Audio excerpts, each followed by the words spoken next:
As an IBD dietitian, you'll find that I recommend getting protein from foods first if you can.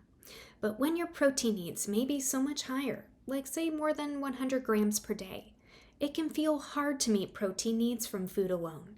Hi, I'm Danielle, and this YouTube video is for you if you'd like to learn some pro tips for picking out a protein powder when you have Crohn's disease or ulcerative colitis. Now before we jump into our first tip, if you'd like to learn the why behind higher protein recommendations when you have Crohn's disease or ulcerative colitis compared to someone without the condition, make sure to check out my video, Protein Needs for IBD, which you'll find linked in the description of this YouTube video. First tip, check the ingredients and aim to keep it simple. While there are hundreds of protein powders available, for IBD, I'd strongly recommend choosing one that has very few ingredients. If possible, try to stay away from sugar alcohols, artificial colors, and artificial flavorings, or a lot of additives.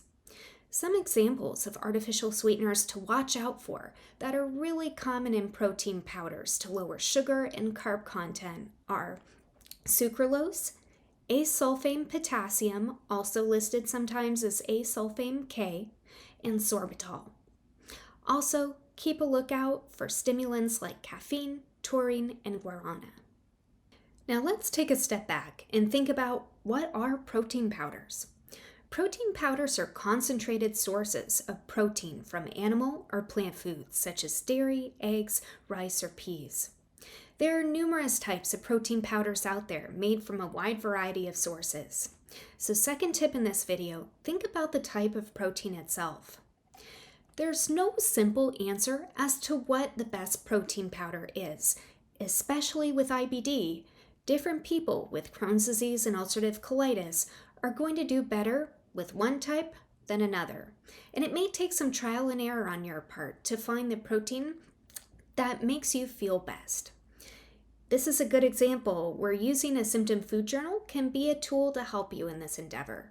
So if you'd like to learn some pro tips from an IBD dietitian on how to do this, please feel free to check out the YouTube video I created, Symptom Food Journal Pro Tips, that you'll find linked in the description of this YouTube video.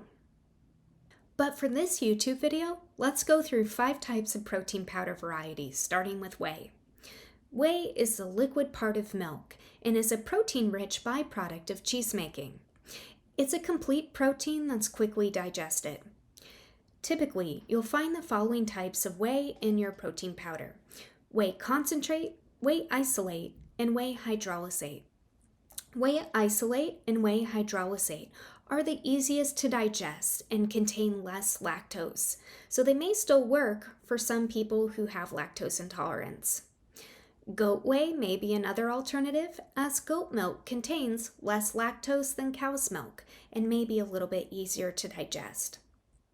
But for some people with lactose intolerance, like my husband with Crohn's disease, any form of dairy may cause gas, bloating, or inflammation.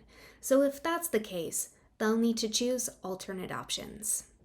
Next up, we have casein.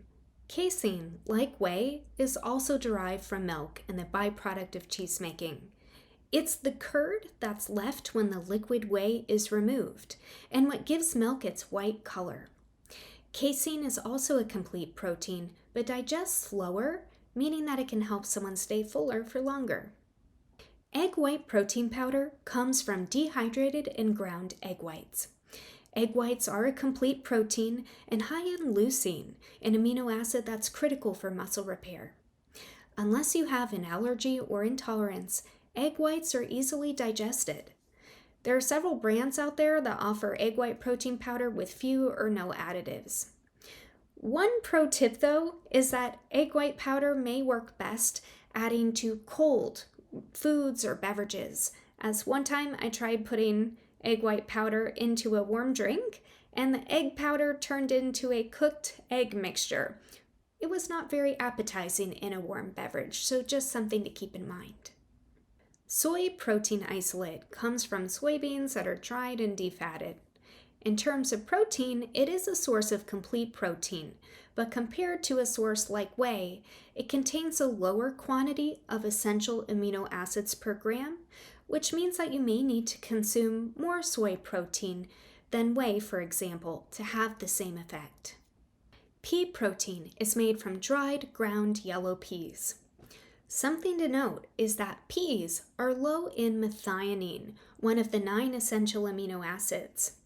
Why that matters is because amino acids are the building blocks of proteins, and while our bodies can make some of them, 9 of these amino acids have to be obtained through our diet, and so they're referred to as essential amino acids.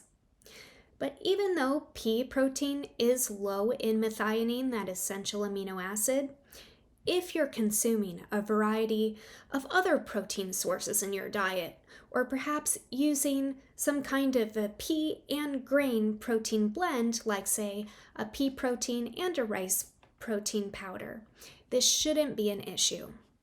Pea protein can be a good option for people who may be allergic or have sensitivities to dairy or soy, or practice a plant-based lifestyle.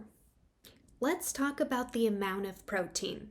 Keep in mind that more is not always better. Human bodies can only absorb between 20 to 30 grams per sitting. For human males, research shows the value is closer to 30 grams, whereas for human females, the value is closer to 20 grams per sitting. So be sure to check how much protein is in that little scoop of protein powder, as it can add up quickly, and aim to get no more than 20 to 30 grams per meal. Now, one of the things that I do for my clients is actually do a search for IBD-friendly foods or brands at a preferred grocery store. I want you to know I'm not paid or sponsored by any food brand or company out there, but the time of this recording in 2022, I thought it could be helpful to share some brands with you that could be interesting starting places to check out and see if any of the options could be good fits for you and your situation. So there's the Naked Nutrition brand, which they have different protein options without weird ingredients or additives like grass-fed whey, casein, pea, peanut butter, brown rice, and even seed protein made from a blend of ground-up powders of watermelon, sunflower, pumpkin, and chia seeds. But it's very fine and refined powder since it's been ground up.